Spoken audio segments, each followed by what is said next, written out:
അസ്സലാമു അലൈക്കും. അൽഹംദുലില്ലാഹി റബ്ബിൽ ആലമീൻ വസ്സലാത്തു വസ്സലാമു അലാ റസൂലിൽ അമീൻ വഅലാ ആലിഹി വസഹ്ബിഹി അജ്മഈൻ. അമ്മാ ബഅദ്. ബഹുമാന്യരായ സഹോദരന്മാരെ, കേരളത്തിൽ മുസ്ലിങ്ങളുടെ ഇടയിൽ, പ്രത്യേകിച്ചും KNM പ്രവർത്തകരുടെ ഇടയിലുണ്ടായിട്ടുള്ള ഗ്രൂപ്പിസവും ആശയക്കുഴപ്പവും വാദപ്രതിവാദങ്ങളും ഒക്കെ നിങ്ങൾക്ക് പരിചയമുണ്ട്. നിങ്ങളതുമായി ബന്ധപ്പെടുന്നവരാണെന്ന് മനസ്സിലാക്കുന്നു. ഇതുമായി എനിക്കുള്ള ചില ബന്ധത്തെക്കുറിച്ചാണ് ഇവിടെ പരാമർശിക്കാൻ ഉദ്ദേശിക്കുന്നത്.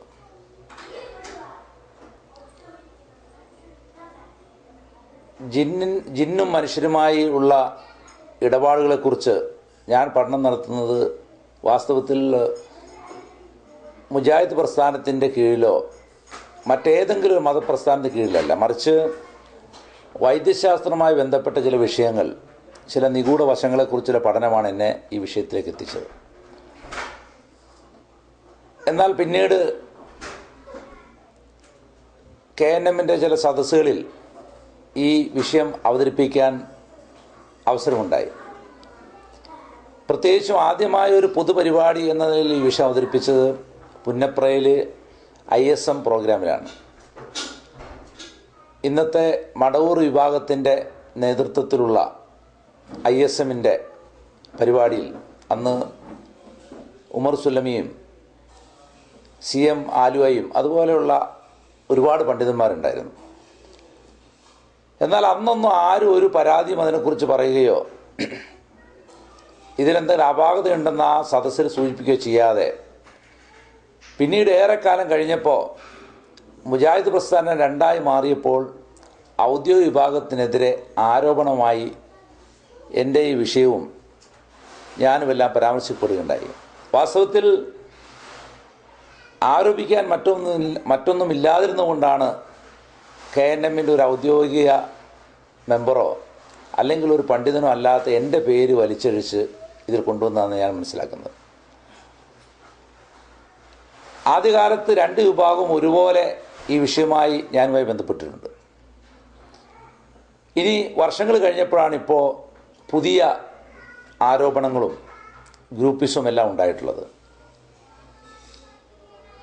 ഏറെക്കാലം നമുക്കറിയാവുന്നതുപോലെ ഷിർക്കിനെതിരെ പടപൊരുതിയ ബഹുമാന്യായ സക്കറിയ സലാഹി മൗലവിക്കെതിരെ കള്ള ആരോപണമായി രംഗത്ത് വന്ന ആളുകൾ അവരുടെ ചില മുഖംമൂടി അല്ലെങ്കിൽ അവരുടെ കാപട്യമാണ് ഞാൻ ഈ സന്ദർഭത്തിൽ നിങ്ങളുടെ മുന്നിൽ വയ്ക്കാൻ ഉദ്ദേശിക്കുന്നത്. സക്കറിയ മൗലവി ഒരാളുടെ അടുത്തേക്ക് ഒരു രോഗി അയച്ചു എന്നൊരു ആരോപണം ഉണ്ടായി. അത് അനസ് മൗലവിയാണ് പബ്ലിക്കിൻ്റെ മുന്നിൽ ഒരു വലിയ കുറ്റമായിട്ട് മുന്നോട്ട് കൊണ്ടുവന്നത്. എന്നാൽ ഇതേ അനസ് മൗലവി വർഷങ്ങൾക്ക് മുമ്പ് അദ്ദേഹത്തിൻ്റെ വീട്ടിൽ എന്നെ കൊണ്ടുപോവുകയും അദ്ദേഹത്തിൻ്റെ ഒരു ബന്ധുവിനെ ചികിത്സിക്കാൻ ആവശ്യപ്പെടുകയും ചെയ്തിട്ടുണ്ട്. ഇവിടെ ഞാൻ രണ്ടുപേരെയും കുറ്റപ്പെടുത്തുന്നതല്ല. കാരണം ഈ വിഷയത്തിൽ അനസ് മൗലവി ചോദിച്ചതുപോലെ സക്കറിയ മൗലവിക്ക് ഖുർആൻ ഓതാൻ അറിയില്ലേ, ദുആ ചെല്ലാൻ അറിയില്ലേ എന്നെല്ലാം പറഞ്ഞ് പരിഹസിക്കുണ്ടായി. ഇതേ ചോദ്യം തന്നെ അനസ് മൗലവിക്കും ബാധകമാണല്ലോ. അദ്ദേഹത്തിന് എന്താ ഖുർആൻ ഓതാൻ അറിയില്ലേ, അദ്ദേഹത്തിന് ദുആ ചെയ്യാൻ അറിയില്ലേ? മറിച്ച് രണ്ടുപേരെയും ഞാൻ കുറ്റപ്പെടുത്തുന്നില്ല. എന്തെന്ന് വെച്ചാൽ ഈ വിഷയത്തിൽ ഖുർആൻ ഓതാൻ അറിഞ്ഞതുകൊണ്ടോ ദുആ ചെയ്യാൻ അറിഞ്ഞതുകൊണ്ടോ മാത്രം പരിഹാരമാവില്ല. കാരണം മനുഷ്യരുടെ മാനസിക രോഗങ്ങളെക്കുറിച്ച്, ജിന്നുകളുടെ പ്രത്യേകതകളെക്കുറിച്ച്, അവ പ്രവേശിക്കുമ്പോഴും അവ പുറപ്പെടുമ്പോഴുമുള്ള സ്വഭാവ വിശേഷതകൾ, അതുപോലെ ഇത് ബാധിച്ചാലുണ്ടാകുന്ന രോഗങ്ങൾ, ഇതിനെക്കുറിച്ചൊക്കെയുള്ള അറിവ് ഇതിനാവശ്യമാണ്. സക്കറിയ മൗലവിയുടെ അടുത്ത് വന്ന രോഗിയെ അദ്ദേഹം വിശുദ്ധ ഖുർആൻ പാരായണം ചെയ്ത് മന്ത്രിച്ചപ്പോൾ ആ രോഗി വയലൻ്റ് ആകുകയും അങ്ങനെ വയലൻ്റായ രോഗിയെ എങ്ങനെയാണ് കൈകാര്യം ചെയ്യേണ്ടതെന്നുള്ളതിൻ്റെ പരിചയക്കുറവുകൊണ്ട് അദ്ദേഹം മറ്റൊരാളുടെ അടുത്തേക്ക്, അതായത് ഖുർആനും സുന്നത്തിൻ്റെ അടിസ്ഥാനത്തിൽ ചികിത്സിക്കുന്ന ഒരാളാണെന്ന് മനസ്സിലാക്കി അദ്ദേഹത്തിൻ്റെ അടുത്തേക്ക് അയച്ചു എന്നുള്ളതാണ്. ഒരുപക്ഷെ അനസ് മൗലവി ചെയ്ത് അത് തന്നെ ആയിരിക്കാം. പലപ്പോഴും എൻ്റെ അടുത്ത് രോഗികൾ അയക്കുന്ന ആളുകൾക്ക് ഇത് മാനസിക രോഗമാണോ പൈശാചിക രോഗമാണോ എന്ന് തിരിച്ചറിയാൻ വേണ്ടി രണ്ടും കൂടെ പഠിച്ച ഒരാളെന്ന നിലയിൽ പലരും എന്നെ സമീപിച്ചിട്ടുണ്ട്. പക്ഷേ ഇവിടെ വിഷയം അതല്ല. സക്കറിയ മൗലവിക്കെതിരെ അനസ് മൗലവി ഉന്നയിച്ച ആരോപണം എന്തുകൊണ്ട് അദ്ദേഹം തൻ്റെ കാര്യത്തിൽ അത് പരിഗണിക്കുന്നില്ല എന്നുള്ളതാണ്. സക്കറിയ മൗലവി ഓതിയ ശേഷം രോഗി വയലൻ്റ് ആയപ്പോഴാണ് പരിചയമുള്ള ഒരാളുടെ അടുത്തേക്ക് അയച്ചത്. മറിച്ച് അനസ് മൗലവിൻ്റെ അടുത്തുള്ള രോഗി എന്ന് പറഞ്ഞാൽ ഓതിയ വയലൻ്റ് ആകുന്ന രോഗിയൊന്നുമല്ല. എന്നിട്ട് പോലും അത് അദ്ദേഹം പരിശോധിച്ച് നോക്കാതെ, ഒന്ന് പരീക്ഷിച്ച് പോലും നോക്കാതെയാണ് എന്നെ വിളിച്ച് ഒരു പണ്ഡിതനായ അദ്ദേഹം ചികിത്സിക്കാൻ ആവശ്യപ്പെട്ടത്. പക്ഷേ ഇപ്പോൾ അദ്ദേഹം പറഞ്ഞത് MBBS ഡോക്ടർ എന്ന നിലയിലാണ് എന്നെ കൺസൾട്ട് ചെയ്തതെന്നല്ല. തീർച്ചയായിട്ടും അങ്ങനെയല്ല. അദ്ദേഹത്തിൻ്റെ വീട്ടിൽ പോയി പൈശാചികമായ രോഗമാണ് എന്നതിൻ്റെ പേരിൽ ആ രീതിയിലുള്ള ചികിത്സയ്ക്ക് വേണ്ടിയാണ് അദ്ദേഹം എന്നെ കൊണ്ടുപോയത്.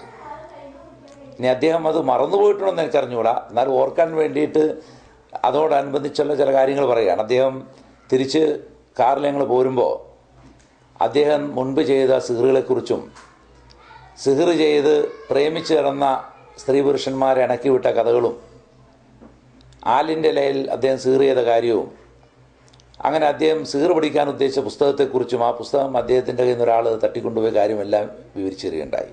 അദ്ദേഹത്തിൻ്റെ ജാഹിലിയ കാലത്ത് അദ്ദേഹം ചെയ്ത കാര്യങ്ങളാണ്. എന്നാൽ ഇവിടെ ഒരു പ്രത്യേക ലക്ഷ്യത്തോടു കൂടി സക്കറിയ മൗലവിയെ ജനങ്ങളുടെ മുന്നിൽ ആക്ഷേപിക്കാൻ വേണ്ടി അദ്ദേഹം ഈ വിഷയം എടുത്തിട്ടതാണ്. ഇത് ആക്ഷേപിക്കാൻ കാരണമാണെങ്കിൽ അനസ് മൗലവിക്കും ഇത് തത്തുല്യമായ ഒരവസ്ഥയാണല്ലോ ഉണ്ടാകുന്നത്. അതോടൊപ്പം തന്നെ അദ്ദേഹം മുൻപ് പിശാചിനെക്കുറിച്ച് പഠിക്കാൻ ശ്രമിച്ച കാര്യവും അദ്ദേഹം പല പ്രാവശ്യം ആ പഠിക്കാൻ ശ്രമിച്ച ആദ്യമായിട്ടൊരു പുസ്തകം ട്രാൻസ്ലേറ്റ് ചെയ്തിട്ട് ആരംഭിക്കാനാണ് തീരുമാനിച്ചത്. അങ്ങനെ അത് ട്രാൻസ്ലേറ്റ് ചെയ്യാൻ വേണ്ടി പല പ്രാവശ്യം പല ശ്രമങ്ങൾ നടത്തിയതും അത് പല കാരണങ്ങൾ തടസ്സപ്പെട്ടതും പിന്നീട് അദ്ദേഹം നമസ്കരിക്കുന്ന സ്ഥലത്ത് നിന്നും അറിയാതെ എഴുന്നേറ്റ് പോയി എന്നുള്ള കാര്യമല്ല അദ്ദേഹം തന്നെയാണ് നേരിട്ട് പറഞ്ഞിട്ടുള്ളത്. അതേപോലെ തന്നെയാണ് അബ്ദുറഹ്മാൻ സലഫിയുടെ കാര്യം. അദ്ദേഹം ആദ്യകാലത്ത് ഈ വിഷയങ്ങൾ ഞാൻ പഠനം നടത്തുന്ന സമയത്ത് അദ്ദേഹവുമായി നിരന്തരം ബന്ധപ്പെടാറുണ്ടായിരുന്നു. അദ്ദേഹത്തിന് വീട്ടിൽ പോകാറുണ്ടായിരുന്നു. അന്നെല്ലാം അദ്ദേഹം പിശാച് ബാധ ഉണ്ടായ ചില സംഭവങ്ങൾ എനിക്ക് വിവരിച്ചു തന്നിട്ടുണ്ട്. പ്രത്യേകിച്ചും കുണ്ടോട്ടിയിലെ ഒരു ഹാജിയാർ ഒരു ഹിന്ദുവിൻ്റെ വീട് വാങ്ങിയെന്നും വീട് കൊടുത്ത ഹിന്ദു അദ്ദേഹത്തോട് കണ്ടീഷൻ വെച്ചിരുന്നു, ഇതിൻ്റെ അറ പൊളിക്കരുതെന്നാണ്. അങ്ങനെ അറ പൊളിച്ചതിന് ശേഷം ഹാജിയാർക്ക് പിശാച് ബാധ ഉണ്ടായ കാര്യവും അദ്ദേഹം വർഷത്തെ ചില ദിവസങ്ങളിൽ സംസ്കൃത ശ്ലോകങ്ങൾ ചൊല്ലുകയും അങ്ങനെ പ്രത്യേക ഒരു മാനസികാവസ്ഥയിലുമായ കാര്യമെല്ലാം അദ്ദേഹം പറയുകയുണ്ടായി. അതോടൊപ്പം തന്നെ ബഹുമാന്യനായ ഡോക്ടർ ഉസ്മാൻ സാഹിബ് അദ്ദേഹത്തിൻ്റെ പരിചയത്തിലുള്ള ഒരു ഡോക്ടർക്ക് ഫ്രാൻസിൽ നിന്നും ഹോമിയോ മരുന്ന് വരുത്തുന്ന ജിന്നിനെ കുറിച്ചെല്ലാം അബ്ദുറഹ്മാൻ സലഫി പറഞ്ഞു തന്നിട്ടുണ്ട്. പക്ഷെ പിന്നീട് അദ്ദേഹം പ്രസംഗിച്ച ഒരു സദസ്സിൽ വെച്ച് എനിക്ക് കേൾക്കാൻ കഴിഞ്ഞത് പിശാച് ഒസ്വാസ് ഉണ്ടാക്കുക മാത്രമാണ് ചെയ്യുന്നതാണ്, ശാരീരികമായി ഉപദ്രവിക്കില്ല എന്നാണ്. പിന്നീട് അദ്ദേഹത്തിൻ്റെ ചില വാക്കുകൾ കേൾക്കാൻ കഴിഞ്ഞു, ശാരീരികമായി ഉപദ്രവിക്കും, പക്ഷേ അത് നബിക്ക് മാത്രമേ മനസ്സിലാവൂ, മുജിസത്താണ്, നബി അല്ലാത്തവർക്ക് മനസ്സിലായില്ല എന്നാണ്. എന്നാൽ ചില സഹാബികൾ പൈശാചിക ബാധ ഉണ്ടായ ആൾ ചികിത്സിച്ച കഥ പറഞ്ഞപ്പോൾ അദ്ദേഹം പിന്നെ അവിടെ നിന്നും ചുവടുമാറ്റി ചികിത്സിക്കാൻ അത് ഖാസായിട്ട് നബിക്ക് മാത്രമേ പറ്റുള്ളൂ എന്നായി.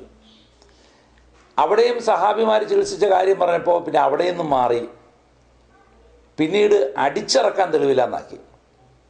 ഇങ്ങനെ ചുവട് മാറിക്കൊണ്ട് ഇതെന്തിനാണ്, ഏതൊരു ലക്ഷ്യത്തിന് വേണ്ടി അദ്ദേഹം ഇത് ചെയ്യുന്നതെന്ന് മനസ്സിലാക്കാൻ എത്ര ശ്രമിച്ചിട്ടും സാധിക്കുന്നില്ല. കാരണം എന്താണെന്ന് വെച്ചാൽ മുൻപ് ഈ വിഷയം കേരളത്തിൽ പല സദസ്സുകളിൽ ഞാൻ സംസാരിച്ചു. അവസാനം അരീക്കോട് അറബി കോളേജ് വെച്ചിട്ട് അറബി കോളേജ് ഓഡിറ്റോറിയത്തിൽ വെച്ചിട്ട് ഒരു വിഷയം അവതരിപ്പിക്കുകയുണ്ടായി. അന്ന് ആ സദസ്സിലുണ്ടായിരുന്ന ആളുകളൊക്കെ അറബി കോളേജിലെ അധ്യാപകരും വിദ്യാർത്ഥികളും അതുപോലെ തന്നെ മതബോധമുള്ള ഒരുപാട് ആളുകൾ ആ സദസ്സിലുണ്ടായിരുന്നു. ഒരുപക്ഷെ എന്നേക്കാൾ അറബി ഭാഷ അറിയുന്നവരും പാണ്ഡിത്യമുള്ളവർ എത്രയോ ആളുകൾ ആ സദസ്സിലുണ്ടായിരുന്നു. ഇശാ നമസ്കാരം കഴിഞ്ഞിട്ടും അതേപോലെ നിറഞ്ഞു നിന്ന ഒരു സദസ്സായിരുന്നു അത്. പരിപാടി തീരുന്നവരെ ഒരുപാട് ആളുകൾ എല്ലാവരും അത് ശ്രദ്ധയോടെ കേട്ടിരുന്നു. ഈ പരിപാടിക്ക് ശേഷം ബഷീർ പട്ടേൽത്താഴവും അതുപോലെ ചില ആളുകളും കൂടെ വന്നിട്ട് എന്നോട് ആവശ്യപ്പെട്ടത്, ഡോക്ടർ, നിങ്ങൾ ഈ അന്ധവിശ്വാസങ്ങളെ പ്രചരിപ്പിക്കരുത്. വർഷങ്ങളായിട്ട് കേരള നേതൃത്വ മുജാഹിദീൻ ഉണ്ടാക്കി വെച്ച പുരോഗമനവും വളർച്ചയുമാണ് നിങ്ങൾ തകർത്ത് കളയുന്നത്. അതുകൊണ്ട് നിങ്ങളിത് അവസാനിപ്പിക്കണമെന്ന് അവർ ആവശ്യപ്പെട്ടു. അപ്പോൾ ഞാനവരോട് പറഞ്ഞതെന്ന് വെച്ചാൽ, ഞാനൊരു സംഘടനയുടെ കീഴിൽ നിന്നിട്ട് മതം പ്രബോധനം ചെയ്യുന്ന ആളല്ല. ഞാൻ KNM-നെ എൻ്റെ പ്രബോധന പ്രവർത്തനത്തിൻ്റെ വേദിയൊക്കെയായിട്ട് ഉപയോഗിച്ചിട്ടുണ്ട്. മറിച്ച് ഞാൻ പറയുന്ന കാര്യം സത്യമാണെങ്കിൽ ഒരു സംഘടനയ്ക്ക് കീഴ്പ്പെട്ടുകൊണ്ട് ഞാനത് പറയാതിരിക്കില്ല. അതുകൊണ്ട് നിങ്ങളൊരു കാര്യം ചെയ്യുക, നിങ്ങൾ ഇവിടെ ജമിയത്തുൽ ഉലമ എന്ന പണ്ഡിതസഭ ഉണ്ടല്ലോ, അതിൽ 10 പണ്ഡിതന്മാരെ നിങ്ങൾ സംഘടിപ്പിക്കുക. എന്നിട്ട് അവരുടെ മുന്നിൽ വെച്ച് എന്നെ വിചാരണ ചെയ്യുക. എനിക്ക് എന്താണ് പറയാനുള്ളത് ഞാൻ അവരുടെ മുന്നിൽ വെച്ച് പറയാം. എന്നിട്ട് ആ 10 പണ്ഡിതന്മാരിൽ ഭൂരിപക്ഷം ഒരു ഫത്വ നൽകുകയാണ്, നിങ്ങളീ പറയുന്നത് ശരിയല്ല, സമൂഹത്തിന് ഗുണപ്രദമല്ല, അതുകൊണ്ട് നിർത്തണമെന്ന് പറഞ്ഞാൽ ഞാൻ നിർത്താമെന്ന് പറയും. അങ്ങനെ അന്ന് മുജാഹിദ് പ്രസ്ഥാനം 2ആയിട്ട് ചേരിതിരിഞ്ഞ് നിൽക്കുന്ന സമയമാണ്. ബഷീർ പട്ടേൽത്താഴം 5 പണ്ഡിതന്മാരെ കൊണ്ടുവരാമെന്ന് പറഞ്ഞു പോയി.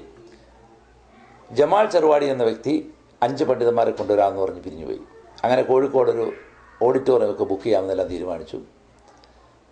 അങ്ങനെ ബഷീർ പട്ടേൽത്താഴം പോയി കണ്ടത് സയ്യിദ് ഫാറൂഖിനെയാണ്. ബഷീർ പട്ടേൽ പറഞ്ഞു, സയ്യിദ് ഫാറൂഖ് എന്നോട് മറ്റൊരുപാട് കാര്യങ്ങൾ പേടിപ്പിച്ചു കളഞ്ഞു ഡോക്ടറെ എന്ന് പറഞ്ഞിട്ട് പുള്ളി പിന്നെ പണ്ഡിതന്മാരെ അന്വേഷിച്ചു പോയില്ല. ജമാൽ ചെറുവാടി പോയി കണ്ടത് അബ്ദുറഹ്മാൻ സലഫിയാണ്. അപ്പോൾ അബ്ദുറഹ്മാൻ സലഫി പറഞ്ഞു, എനിക്ക് ഈ വിഷയത്തിലൊരു സംശയമില്ല, അവിടെ നിങ്ങൾ സംശയമുള്ള ആളുകളെ പോയി വിളിച്ചോളാൻ പറഞ്ഞു. അങ്ങനെ ജമാൽ ചെറുവാടി വിഷയം അവിടെ അവസാനിപ്പിച്ചു. അപ്പോൾ ചുരുക്കി പറഞ്ഞാൽ ഈ വിഷയത്തെക്കുറിച്ചൊക്കെ അവർക്ക് വ്യക്തമായി അറിയാം. എത്രമാത്രം എന്ന് വെച്ചാൽ, താമരശ്ശേരിയിൽ ഹുദയുടെ ഒരു പരിപാടിക്ക് ചെന്നപ്പോൾ ബഷീർ പട്ടേൽത്താഴം എന്നോട് പറഞ്ഞതെന്ന് വെച്ചാൽ, ഇന്ന് നമുക്ക് വിഷയം ജിന്നാക്കാമെന്നാണ്. പ്രബോധനത്തിൻ്റെ പ്രാധാന്യം എന്ന് പറഞ്ഞ വിഷയം അവതരിപ്പിക്കാൻ ചെന്ന് എന്നോട് ഇന്ന് നമുക്ക് വിഷയം ജിന്നാക്കാമെന്ന് ആവശ്യപ്പെട്ടു. അപ്പോൾ ചുരുക്കി പറഞ്ഞാൽ ഇത് സത്യം മനസ്സിലാക്കാതെയുള്ള ഒരു പ്രവർത്തനമല്ല, മറിച്ച് കണ്ണടച്ചിരുട്ടാക്കുന്നൊരു സംഗതിയാണ്. ഇവിടെ ആടിനെ പട്ടിയാക്കി തല്ലിക്കൊല്ലുക എന്നെല്ലാം കേട്ടിട്ടുണ്ട്, പക്ഷേ നേരിട്ട് കണ്ടത് സക്കരിയ മൗലവിയെ പീഡിപ്പിക്കുന്ന കണ്ടപ്പോഴാണ്.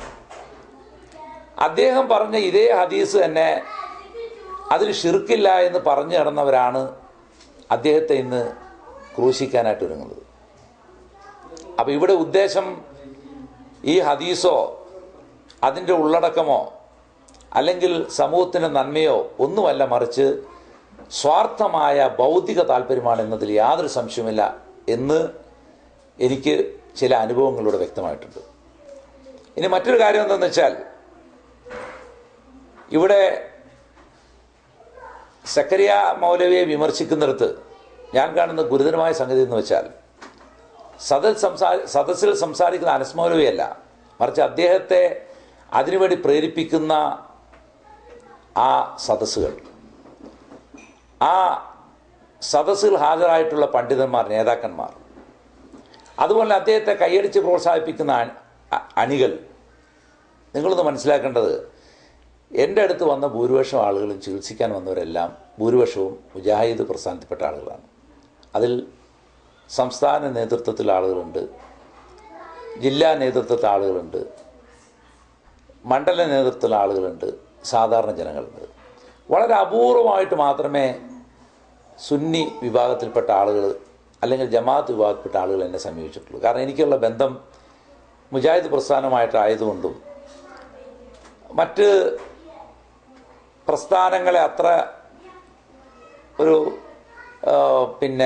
പരിഗണിക്കാത്ത ആളായതുകൊണ്ട് എന്ന നിലയിലായിരിക്കാം എന്നെ കൂടുതൽ സമീപിച്ചിരിക്കുന്നത് മുജാഹിദ് പ്രവർത്തകരാണ്. പക്ഷെ അവരിൽ എനിക്ക് കാണാൻ കഴിഞ്ഞ കാര്യം എന്താണെന്ന് വെച്ചാൽ, എൻ്റെ അടുത്ത് വന്ന് ചികിത്സയ്ക്ക് വന്ന മിക്കവാറും പേര് എല്ലാ വിധത്തിലുള്ള ഷിർക്ക് ഖുറാഫാത്തുകൾക്കും ശേഷമാണ് എൻ്റെ അടുത്ത് വന്നിട്ടുള്ളത്.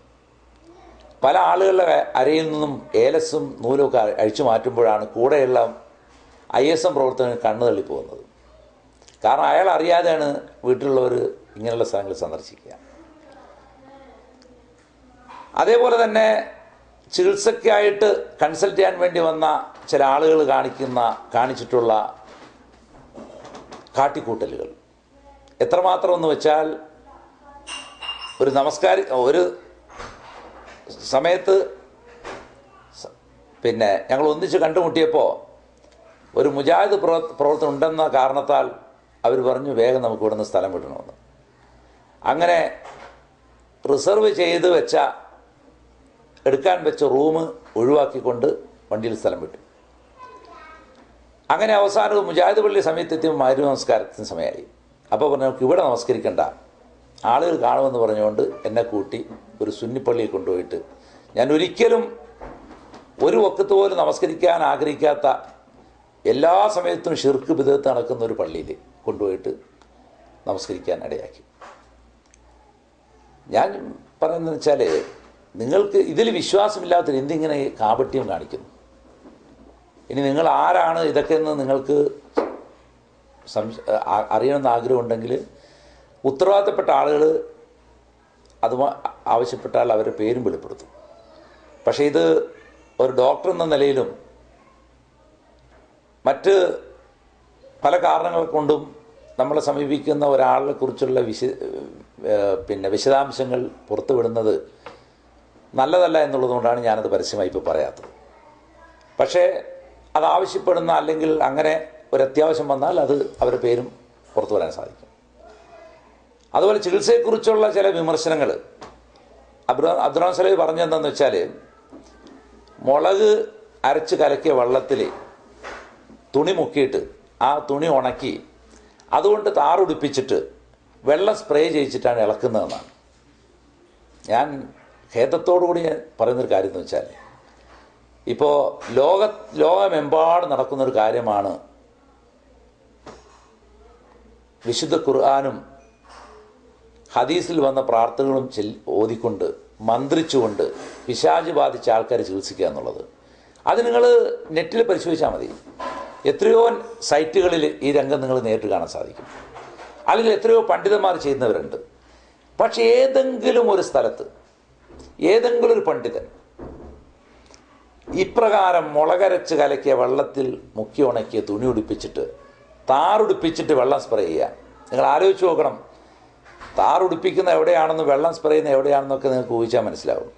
ഇങ്ങനെ കാണിച്ചുകൊണ്ട് വിശുദ്ധ ഖുർആൻ ഓതിയിട്ട്, അള്ളാഹുവിൻ്റെ കലാം ഓതിയിട്ട്, അള്ളാഹുവിൻ്റെ റസൂൽ പഠിപ്പിച്ച് ദുആകൾ ചൊല്ലിയിട്ട് ഇങ്ങനത്തെ കാപട്യം കാണിക്കുന്ന ഏതെങ്കിലും ഒരു പണ്ഡിതനെ അവരുടെ പേര് നിർദ്ദേശിക്കാൻ അബ്ദുറഹ്മാൻ സലഫിക്ക് സാധിക്കുമെന്ന് ഞാൻ ഒരിക്കലും കരുതുന്നില്ല. അള്ളാഹുവിൻ്റെ ദീനിനെ അല്പമൊന്നും സ്നേഹിക്കുന്ന ഒരാളും അത് ചെയ്യില്ല. അതോടൊപ്പം തന്നെ ഇന്ന് സംസ്ഥാന നേതൃത്വത്തിലെ ആളുകൾ അവരുടെ മുന്നിൽ വെച്ച് ഞാൻ ചികിത്സിച്ചിട്ടുണ്ട്. അവർ കൊണ്ടുവന്ന രോഗി അവരുടെ തുണിയെ ഉടുപ്പിച്ചതും മാറ്റിയതൊന്നും ചികിത്സിക്കാൻ ചെന്ന ഞാനല്ല. അവരുടെ മുന്നിൽ വെച്ച് വിശുദ്ധ ഖുർആൻ ഓതി ചികിത്സിക്കുമ്പോൾ 10-60 വയസ്സുള്ള വൃദ്ധയായ സ്ത്രീകളടക്കം 5-6 ആളും പിടിച്ചിട്ട് നിൽക്കാതെ ഇളകുന്ന രംഗങ്ങൾ കണ്ടിട്ടുള്ള സംസ്ഥാന നേതൃത്വ ആളുകൾ ഇന്നും ജീവിച്ചിരിപ്പുണ്ട്. അവർക്ക് പറയാമല്ലോ അബ്ദുറഹ്മാൻ സലഫിയോട്, മൗലവി നിങ്ങൾ പറയുന്നത് ശരിയല്ല, അല്ലാത്ത രംഗങ്ങൾ ഞങ്ങൾ കണ്ടിട്ടുണ്ടെന്ന് പറയാമല്ലോ.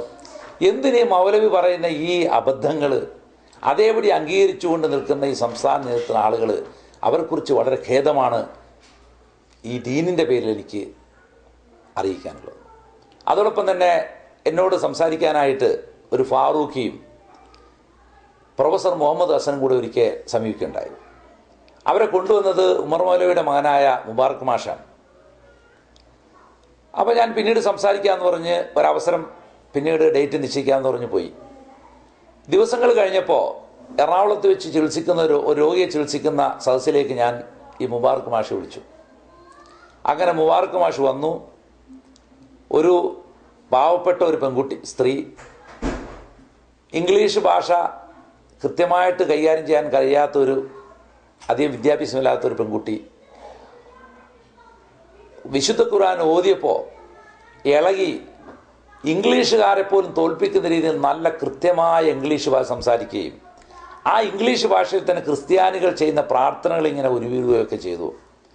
അതിനുശേഷം ആ രോഗിയിൽ നിന്നും ആ പിശാച് ഇറങ്ങിപ്പോയി കഴിഞ്ഞപ്പോൾ നോർമലായ അവസ്ഥ കണ്ടപ്പോൾ മുബാറക് മാഷ് എന്നോട് പറഞ്ഞു, ഡോക്ടറെ എനിക്കിപ്പോൾ യക്കീനായി. ഇബ്രാഹിം നബി അലൈഹി സ്വലാമിന് അള്ളാഹു മരണാനന്തര ജീവിതത്തെക്കുറിച്ച് പറഞ്ഞു കൊടുത്തതുപോലെ അപ്പോൾ യക്കീൻ വന്ന പോലെ എനിക്കിപ്പോൾ യക്കീനായി. ഞാനിത് വിശ്വസിക്കുന്ന ആളാണ്, പക്ഷേ എനിക്കിപ്പോൾ ഉറച്ച വിശ്വാസമായി എന്ന് പറഞ്ഞു. അതിന് എറണാകുളത്തുള്ള മറ്റു ചില മുജാഹിദ് പ്രവർത്തന സാക്ഷികളാണ്.